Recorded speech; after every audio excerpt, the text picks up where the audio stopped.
नमस्कार. मालिकेच्या पुढील काही भागांमध्ये आपल्याला खूपच जबरदस्त असा ट्विस्ट पाहायला मिळणार आहे. इतके दिवस झाला आपण वाट बघत आहोत की रोहिणी आणि राहुल आता नैनाला तर एक्सपोज झालेले आहे. नैनाच्या बाबतीतले पुरावे हे कलाने आणलेले आहेत, म्हणजे सौरभला आणलेला आहे. परंतु अजूनपर्यंत रोहिणी आणि राहुल यांची कारस्थानं समोर आलेली नाहीत. कारण रोहिणीने पण आजपर्यंत भरपूर कारस्थानं केलेली आहेत, पण त्याचबरोबर राहुलने एक मोठं कारस्थान केलेलं असतं. ते म्हणजे राहुलने सौरभला किडनॅप करून त्याला धमकी दिलेली असते. त्याला सांगितलेलं असतं की तू पुन्हा इथे कोल्हापुरात दिसायचं नाही, या कोल्हापुरातून बाहेर निघून जायचं आहे, हे सगळं सांगितलेलं असतं. आणि त्याचबरोबर राहुलने कलाने हे सगळं केलेलं आहे हेही सांगायला सांगितलेलं असतं. तर हे सगळं कशा पद्धतीने राहुल सर्वांना सांगणार आहे आणि त्याचबरोबर कला आणि अद्वैत हे आबांसमोर हे सत्य आणणार आणि राहुलची कशी हकलपट्टी होणार आहे ते आपल्याला या व्हिडिओमध्ये पाहायला मिळणार आहे. कारण राहुलने आजपर्यंत बरेच कांड केलेले आहेत, पेढीवरती पण भरपूर घोटाळे केलेले आहेत, पण आज राहुल एक्सपोज झाल्याशिवाय राहणार नाही. नैनाबरोबर आता राहुलची हकलपट्टी होणार आहे. तर हे सगळं कशा पद्धतीनं घडणार आहे ते आपल्याला आजच्या या व्हिडिओमध्ये पाहायला मिळणार आहे. त्यासाठी हा व्हिडिओ शेवटपर्यंत पहा.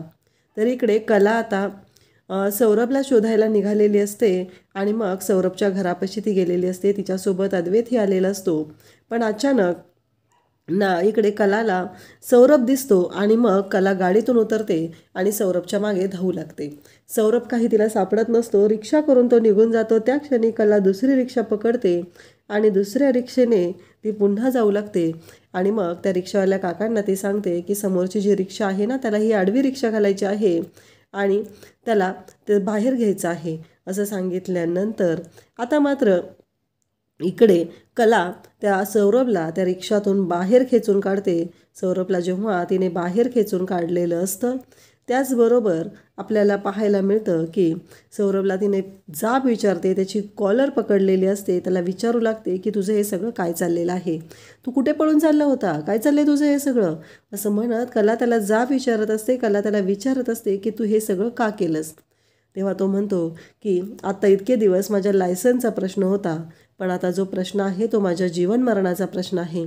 कला म्हणते तुझ्या जीवनमरणाचा प्रश्न कसा उद्भवू शकतो, नक्की असं काय झालेलं आहे, तुझ्या जीवनमरणावरती काय येऊन बसलेलं आहे, असं कला त्याला विचारत असते.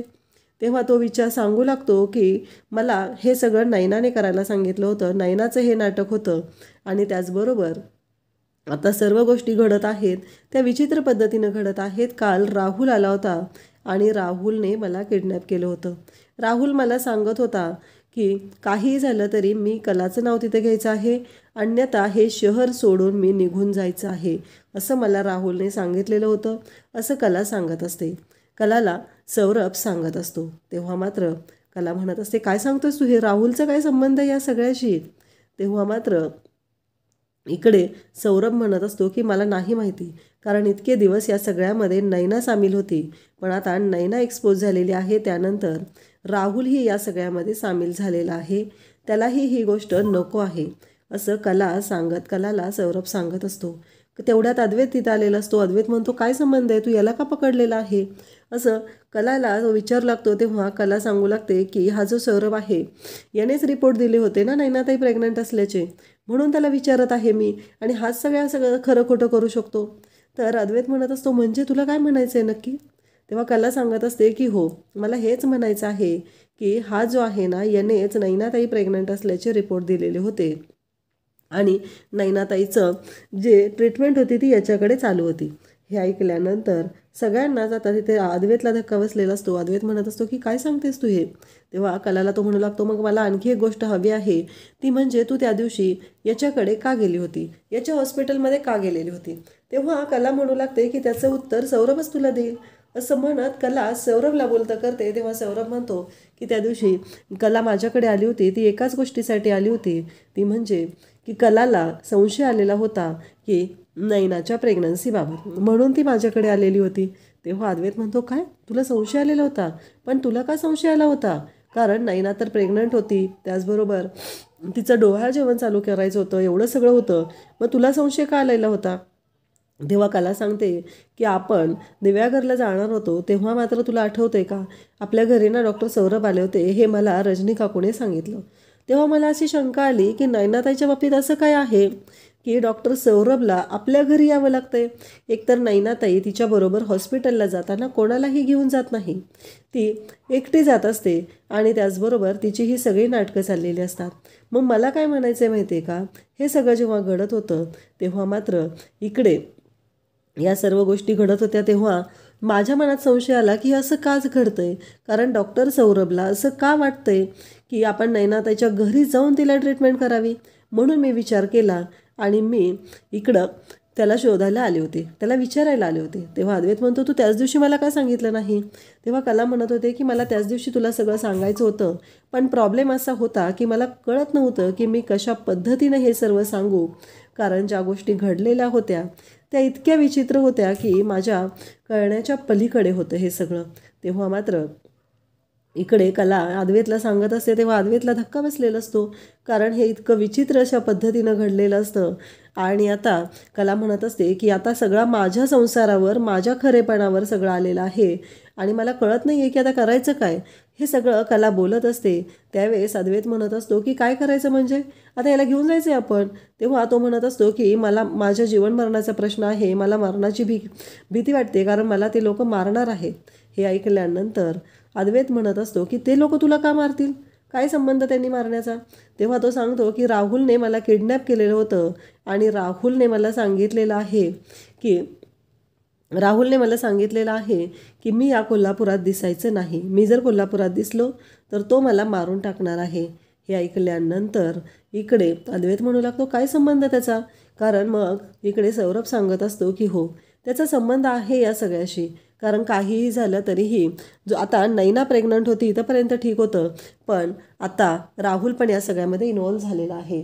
राहुलचं असं म्हणणं आहे की मी जर तुम्हाला सगळ्यांना सत्य सांगितलं तर तो मला मारून टाकणार आहे आणि त्याने मला सांगितलेलं आहे की मी हे कोल्हापूर सोडून निघून जायचं आहे. तेव्हा अद्वैत म्हणतो की तुझी जबाबदारी मी घेतोय, तुझं लायसन रद्द होणार नाही, फक्त जे सत्य आहे ते सर्वांना सांगायचं आहे. आम्ही दोघंही नेहमी सत्याच्या मार्गावर चालणारे आहोत आणि तुला काय प्रोटेक्शन हवं आहे ते सगळं प्रोटेक्शन मी देईन.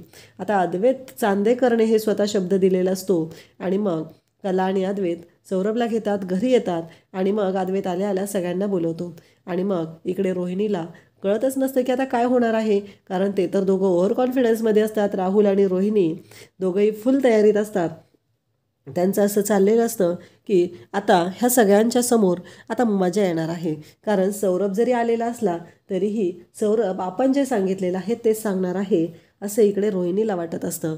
आणि म्हणून त्या दोघांनी खरं तर पार्ट्या बिरट्या केलेल्या असतात आणि इकडे त्यांना कुठं माहिती असतं की जिथे कला आहे, अद्वैत आहे, तिथे काय होणार आहे हे चांगलंच माहिती असतं. आणि त्याचबरोबर हे सर्व जेव्हा घडत असतं तेव्हा मात्र इथे अशा खूप गोष्टी घडणार असतात की ज्यामुळं आता या सगळ्या गोष्टींचा खुलासा होणार असतो आणि राहुलची पण हकालपट्टी होणार असते. तेव्हा मात्र आता इकडे नैनाच्या बाबतीत आता सौरभ बोलायला सुरुवात करतो. सौरभ म्हणत असतो की जे काय घडलेलं आहे ते इतकं विचित्र आहे की मला नैनाने सांगितलेलं होतं की ती प्रेग्नंट आहे हे सगळ्यांना सांगायचं. कारण राहुलने ऐनवेळी लग्नमंडपातून नैनाला पळवून नेलेलं होतं. तिचं लग्न होतं आणि त्या दिवशी राहुलने तिला पळवून नेलं आणि त्यानंतर घडलं असं की राहुल तिला घेऊन गेला, तिच्याबरोबर 4 दिवस हॉटेलवर राहिला. म्हणजे कलाने जे तुम्हाला फुटेज दाखवलेलं होतं, CCTV फुटेज होतं, ते सगळं खरं होतं. परंतु तेवढ्यावर राहुल थांबला नाही. त्यानंतर नैना प्रत्येक वेळेस त्याच्या मागं लागत होते, माझ्याशी लग्न कर, पण राहुल मात्र लग्न करायला तयार नव्हता, कारण त्याला लग्न करायचं नव्हतं. हे सगळं आता सौरभ सांगत असतो. मग नैनाने प्लॅन केला, कारण ज्या दिवशी नैना इकडे राहुलचा साखरपुडा होता त्याच दिवशी माझा आणि नैनाचाही साखरपुडा होता. माझं पहिल्यापासून नैनावरती प्रेम होतं आणि त्यामुळं मी ठरवलं की ठीक आहे, कारण मला नैनाने सांगितलं की ती राहुलशी लग्न करणार, राहुलला अद्दल घडवणार आणि 6 महिन्यात ती त्याला डिवोर्स देणार आहे. पण आता राहुलशी लग्न करण्यासाठी तिला काहीतरी ठोस कारण हवं होतं आणि मग तिने प्रेग्नन्सीचं नाटक सुरू केलं. आणि हे प्रेग्नन्सीचं नाटक जेव्हा तिने सुरू केलं तेव्हा मात्र तिने मला फक्त एवढं सांगितलेलं होतं की मी प्रेग्नंट आहे, असे रिपोर्ट द्यायचे आहेत. आणि मी डॉक्टर होतो, माझ्यासाठी ती गोष्ट काही जास्त अवघड नव्हती. मग मी त्या गोष्टीसाठी तयार झालो आणि मग तिला म्हणलं की चालेल, मी देतो तुला प्रेग्नन्सीचे रिपोर्ट. पण त्यानंतर गोष्टी एवढ्या पुढं वाढत जातील असं मला स्वप्नातही वाटलं नव्हतं. कारण मग मी कधीच विचार केलेला नव्हता की हे सगळं अशा पद्धतीनं घडणार आहे. हे सगळं सौरभ सांगत असतो. आणि तेव्हा मात्र सौरभला इकडे माहीतच नसतं की राहुल पण तिथं आहे. पण तरीही सौरभने आता धाडस करून हे सगळं सांगत असतो. जेव्हा मात्र राहुल, रोहिणी सगळेजण नयनाचं हे कारस्थान ऐकतात तेव्हा मात्र त्यांना धक्का बसतो. ते म्हणत असतात काय? तेव्हा सौरभ सांगू लागतो, हो, हा सगळा नयनाचा असा पद्धतीनं प्लॅन होता. आणि त्याचबरोबर नयनाला असं वाटत होतं की मग तिने भरपूर चांदेकरांना पैसे लुबाडायचे आणि मग ती माझ्यासोबत लग्न करणार होती. हे सगळं नयनाने ठरवलेलं होतं.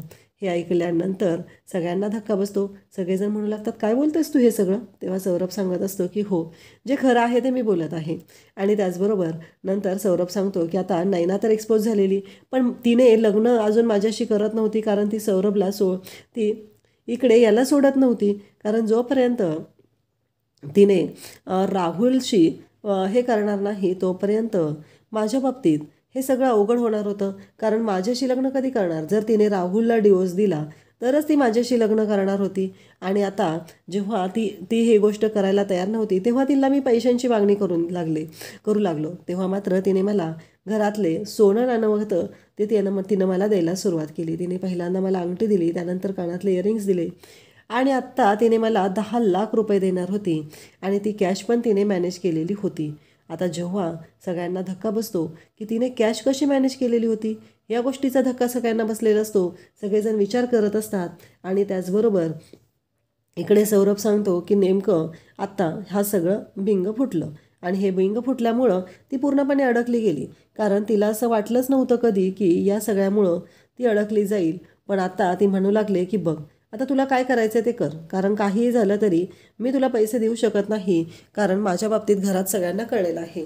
पण जर तू एक गोष्ट लक्षात ठेव, तू जर कोणाला काही सांगण्याचा प्रयत्न केला तर तुझं लायसन रद्द होणार. कारण कलाही तुझ्या मागे लागलेली आहे, कलाही तुझा शोध घेत आहे. आणि जर तू कोणाला सापडलास तर तुझी वाट लागणार आहे. तिने मला असं सांगितलेलं. त्यामुळं जेव्हा आता कला काल हॉस्पिटलमध्ये आली तेव्हा मी हॉस्पिटलमध्ये असूनही मी कलाला भेटलो नाही. आणि आता त्यानंतर मला किडनॅप करण्यात आलं. मला राहुलने किडनॅप केलं होतं आणि त्याने मला सांगितलं जर मी सगळ्यांना सांगणार असेल तर एकच गोष्ट सांगायची आहे, ती म्हणजे की मी या ठिकाणी जे आहे त्या बाबतीत एकच गोष्ट सांगायची आहे. आणि मग तो बोलू लागला.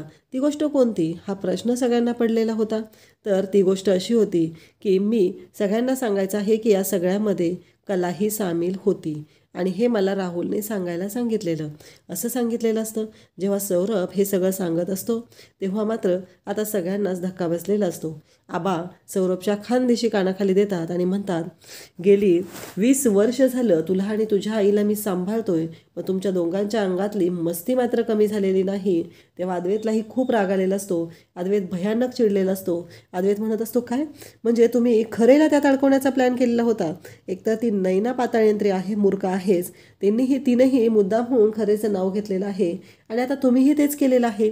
अद्वैतला खूप राग आलेला असतो. अद्वैत त्या क्षणी सौरभच्या कानाखाली देतो, त्या क्षणी राहुलच्या कानाखाली देतो. आबांनाही राग आलेला असतो. आबा म्हणतात की आत्ताच्या आत्ता मी निर्णय घेतलेला आहे की या प्रॉपर्टीमधून आणि त्याचबरोबर या घरातून राहुल तुझी अकलपट्टी होत आहे.